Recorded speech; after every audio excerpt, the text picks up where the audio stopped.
Welcome back, and let's look at the M part of the FML, the moral part. If we look at moral is a understanding of what we believe to be societal expectations.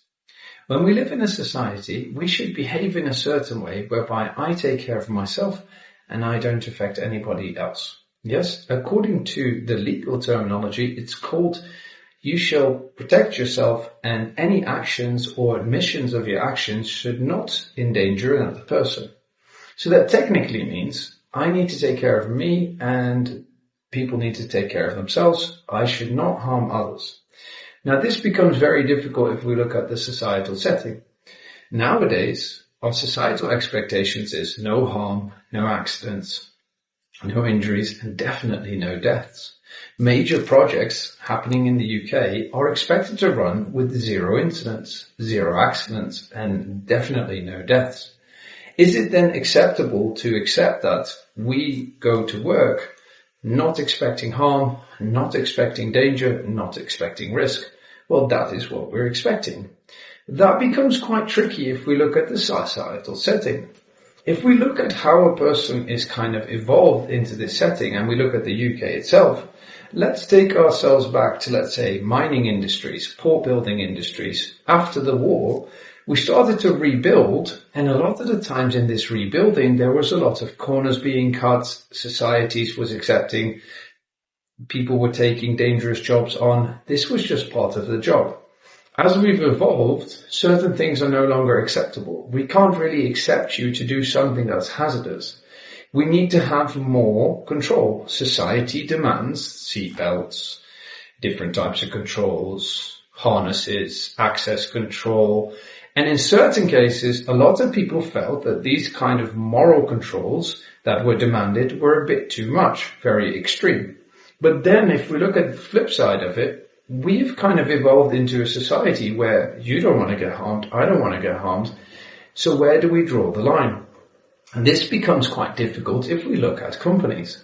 Companies are expected to tell employees, you need to act morally correct. Yes, we have rules, we have implementation, and therefore we don't want people to be at risk. This duty extends even further if we look at vulnerable people. Nowadays, if we look at vulnerabilities and disabilities or possible mental or physical afflictions or conditions people have, we need to consider how we can assess these and how we can make sure that we operate in a moral, societal, acceptable way. This becomes quite tricky because according to the Equality Act, I can't just ask you outright, do you have a disability? I need to do this in a correct legal way. So what we need to do is we need to consider it and therefore consider safeguarding them.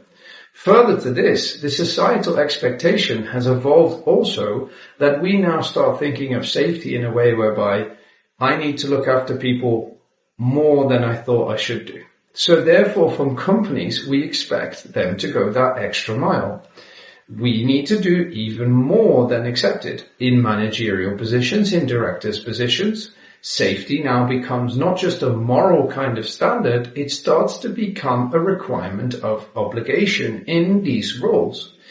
We need to consider, I am holding this role, thus I have a duty higher than the normal people because I'm asking people to do stuff. Therefore, training, knowledge, experience. If I did the old school way, where it was like I did on the tools, on the job, figure it out, Adrian, you'll get there. And when I was doing that kind of job, I got injured. I kind of accepted this was the normal case of doing my work. But the reason I normally got injured was because I didn't know. I didn't ask. I wasn't given instructions. I wasn't told. So we should now consider, according to moral obligations, we need to make people aware. We need to make people knowledgeable. I need to understand that certain people may have certain conditions or may not have the knowledge or experience to do something safely. And even if I warn them, guess what? They might not even listen. So morally, consider as a company, it is very important that we understand this moral obligation and go that extra mile to make sure that the people really understand that we are doing it to safeguard them.